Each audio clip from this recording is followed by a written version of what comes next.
to this dance downtown. Not the first time, honey. You came for No, forums. No, it was before then. Uh-oh. See, you're finding new things out, Mom. We'll just hear. We'll I hear think his that- story. I think that was the first time I saw her.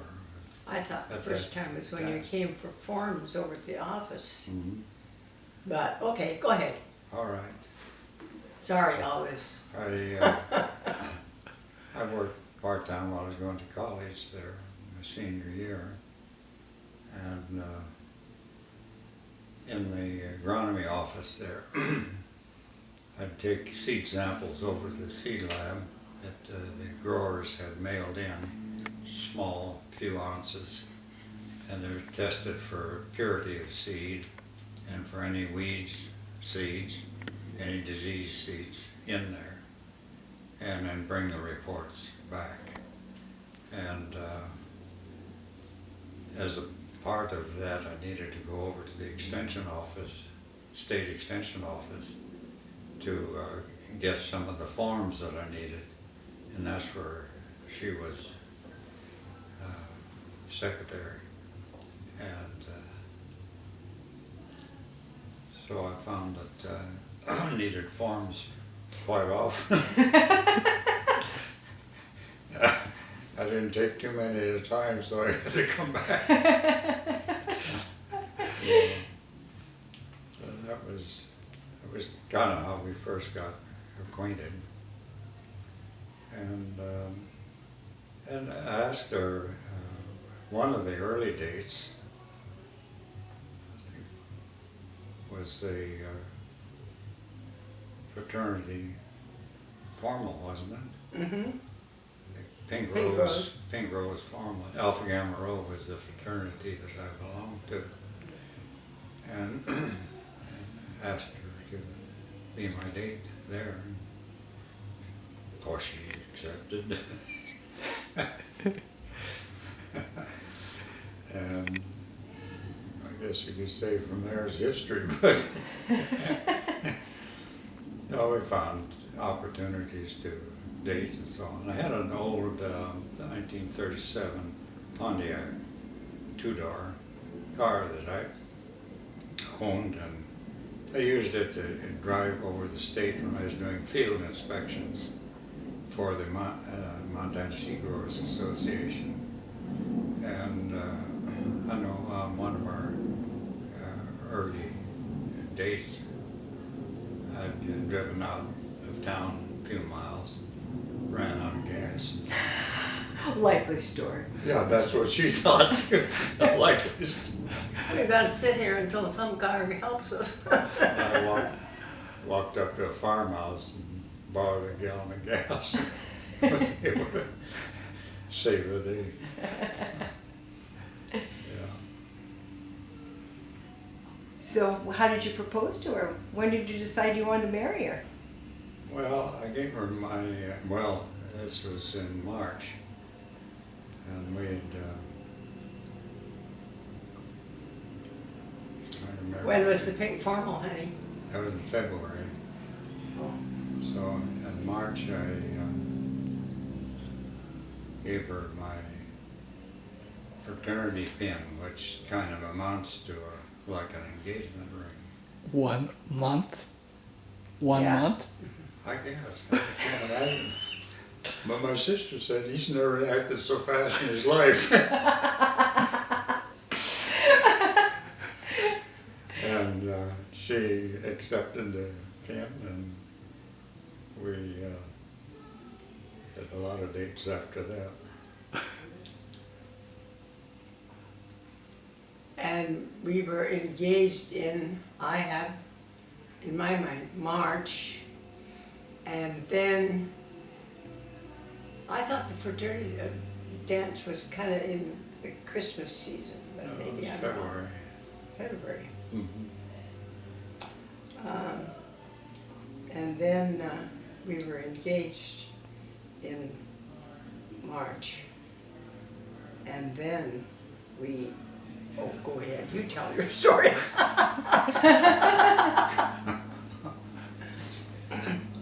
Well,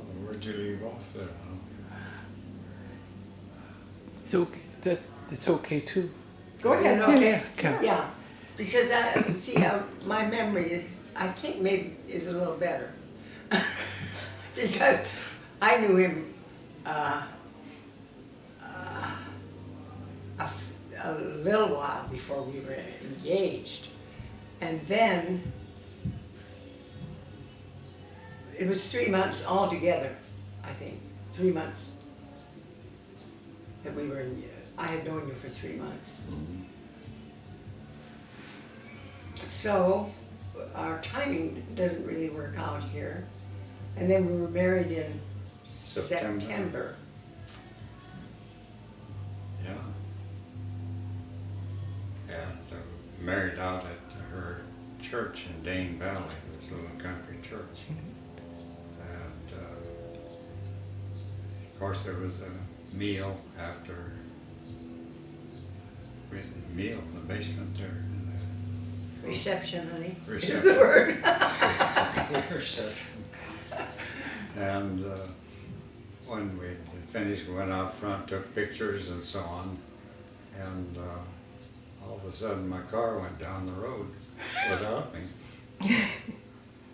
And took her with him.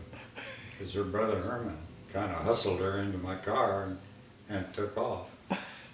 So wasn't anything I could do. I just waited and chatted around there until he brought her back.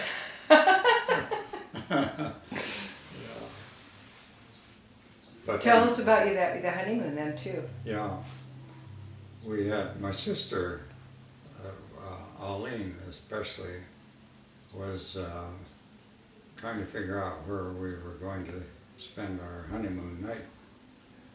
And I had deliberately left a map in the seat of the car, and I'd circled Shelby, Montana, because we were going there. And but that was a couple days off. And so when we took off finally after that, instead of going to Shelby, we went south to Sydney, to the Lalonde Hotel, and that's where we spent our wedding night, at the Lalonde Hotel. And I put our car, because it was all people writing stuff all over the outside of the car and the windows, and just married, and tied tin cans on it and all that sort of thing. I put it in a garage. The hotel had a garage area. Put it in there to get it off the street, and the next morning we had all the wedding presents in the back seat, so that's another reason Yeah. to have it secured. Next morning after breakfast, we went back on up to Culbertson and then west to Sydney. And I keep thinking about Arlene's remarks after that, but we went to Shelby and on up to Canada, Lake Louise, and Banff area. Beautiful area up there. And just beautiful weather. I mean, the sky was so blue, and no rain at all, anytime. And the trees were so gold. Which Yeah. tree was that? Aspen. Aspen. And I have told that story to people, and they say, "Oh, Laura," one of my friends says, "the sky will never be as blue as that was that day." Yeah. I was wondering if some of it had Yeah. to do with just being married. Yeah. The sky will never be that blue again. Yeah. Okay. Lake Louise is a beautiful, beautiful lake. We didn't stay at that hotel though. We had already stayed at another place in Banff. But we took pictures out there because it's such a pretty, pretty area. And Lake Louise to the west, and she was sitting on a, not a bench, but kind of like a wall, a low wall. And so I got a picture of her looking off to the west from behind, Mhm. which I still have. Yeah. Yeah, it was very nice. But we,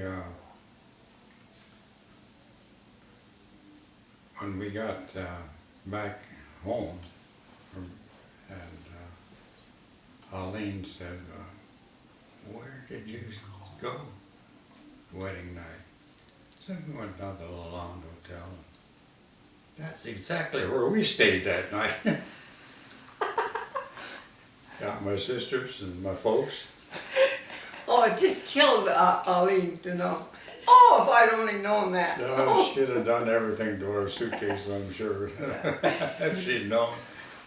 And Oh. they left earlier in the morning than we did, so we didn't see them. Didn't know they were there. Yeah. Your What? your your daughters or your children going to your married and Talk a little bit about like the first of your married years, maybe where you lived and your kids Okay. and. Okay, when I had a job, I interviewed for a job with the Extension Service right after the wedding, and I was accepted a position over at Glendive. First he said, "Well, we got this opening in Weeble, we've had open for a while, and I'd like to fill that." I said, "I'm really not all that crazy about Weeble, a little tiny town over there on the Dakota border.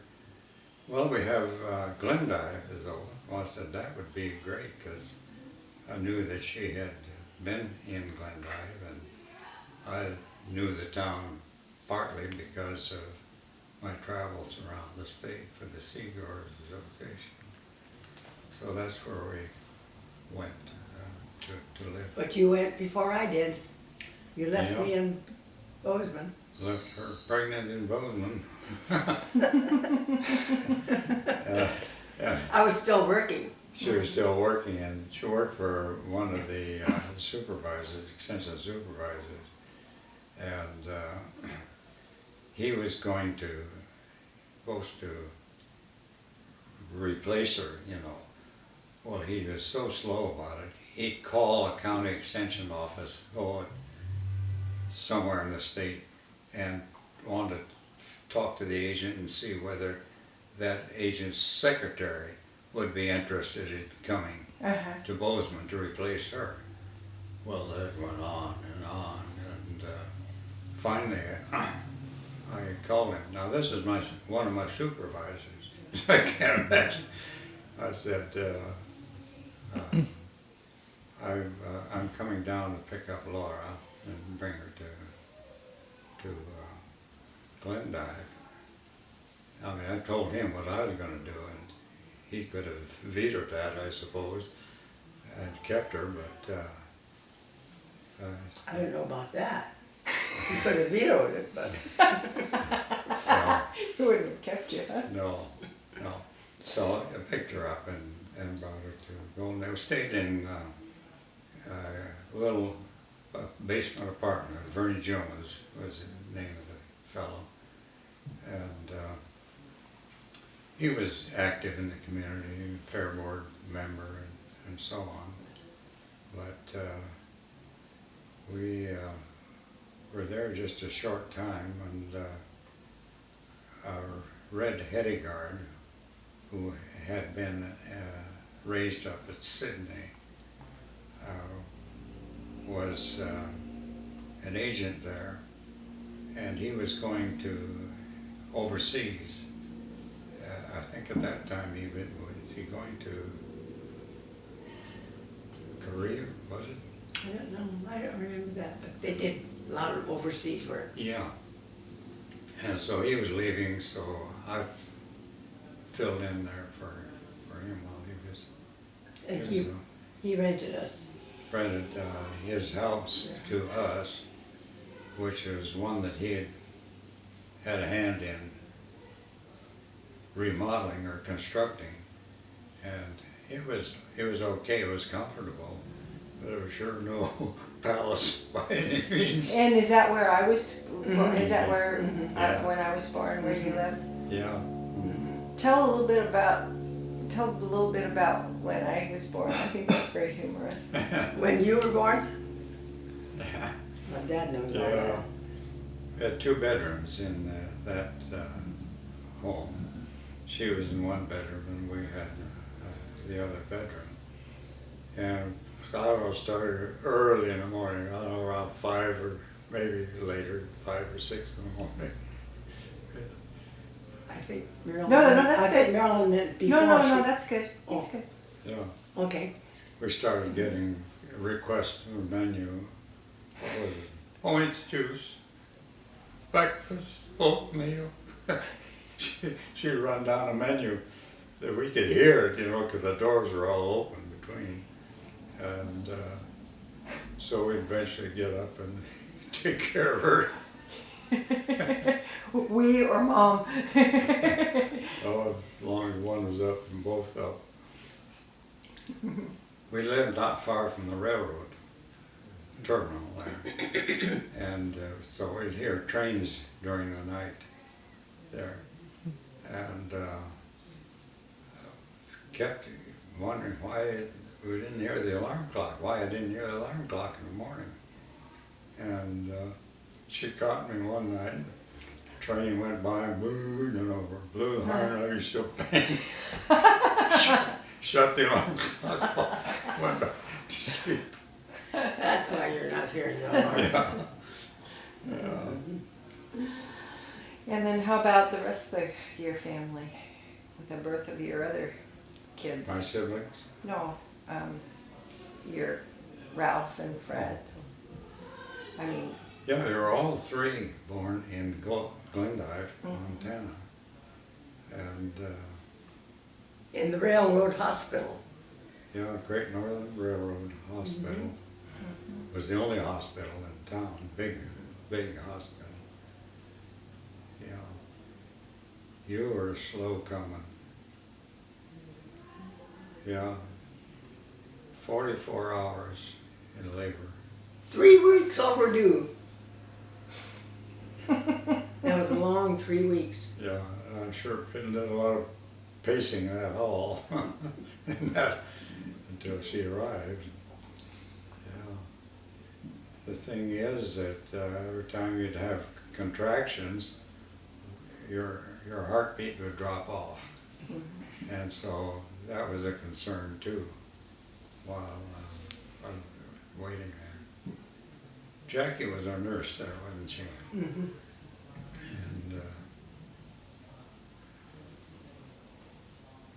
Marilyn weighed most of all of our kids though. 9 pounds 3 ounces. 191. And she was not the heaviest one in the hospital. There's one large lady there that had a baby that weighed 12 pounds and 3 ounces, but she was a big woman. The nurses said to me, oh, all of her children have been that large. Yeah. Well, how about the boys? Well, I was working as a county extension agent there in Glendive, and during the spring we planted shelter belt trees on farms all up and down.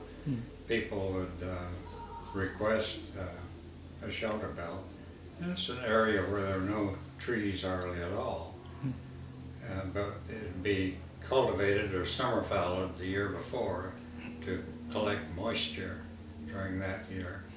And then we made up a route of the sequence that we would visit these farms.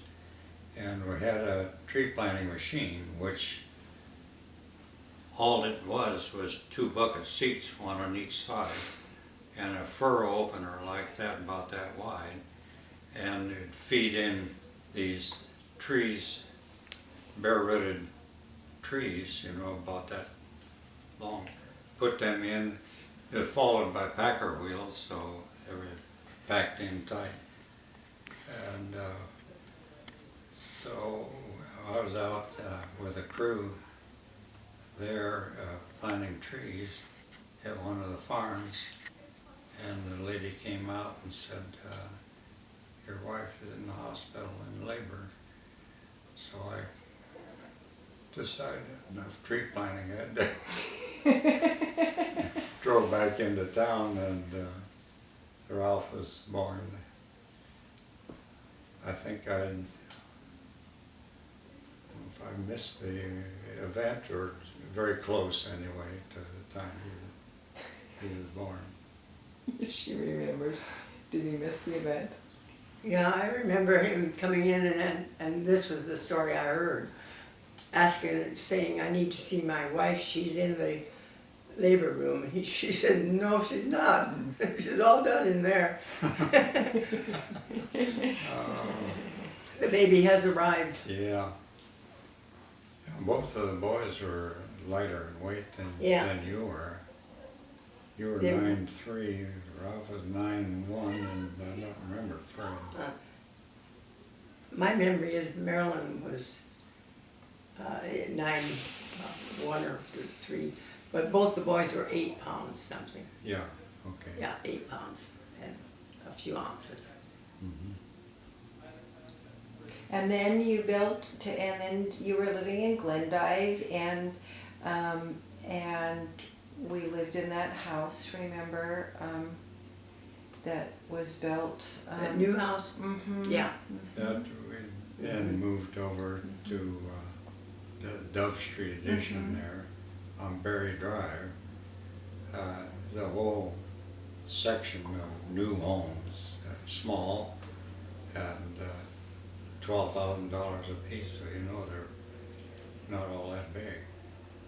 And the Sphingans also had moved over there from their place. And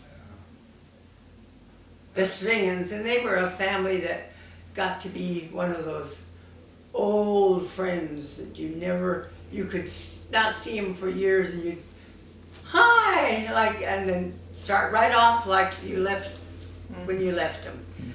They were just you don't get very many couples that are those kinds of friends.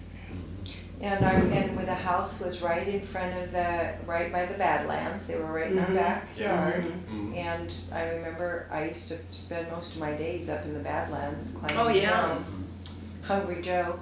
yeah, that was the name of the butte right behind us, in the hill.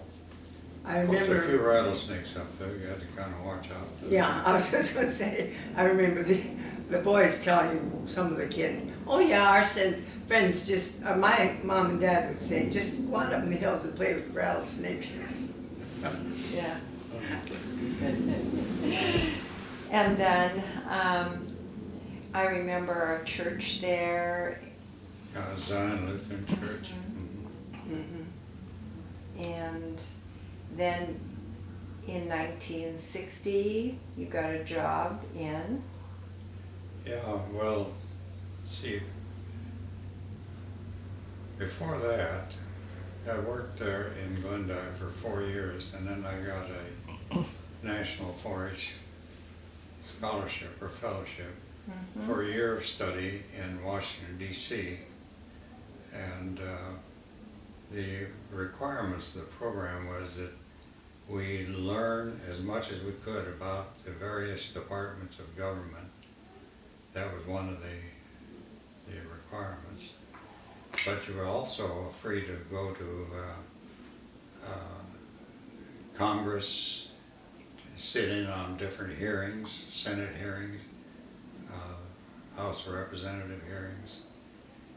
So it was really very interesting that way. While I was doing that, she was working at the Federal Power Commission as a secretary in Washington, D.C. So our usual day there was get up early in the morning, and I'd take the kids to the babysitter. She'd walk a couple of blocks over to the main street where the buses stop, take a bus into Washington DC, into the Federal Power Commission where she was working. And then I'd go into the Department of Agriculture there, and our advisor there would line up different interviews with, like the National Grange headquarters, the Farmers Union headquarters, the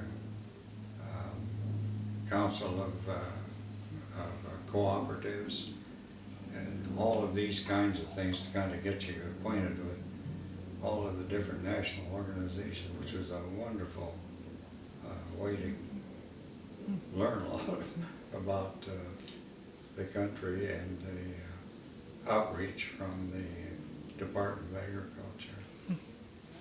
And if I remember all the wonderful things we did, family trips, or saw the sights on weekends, we must have. Saturday, every Saturday. Yeah, we kept Saturdays for really sightseeing With the whole group. with the other, there were three guys and three gals that were on this same fellowship program that I was on.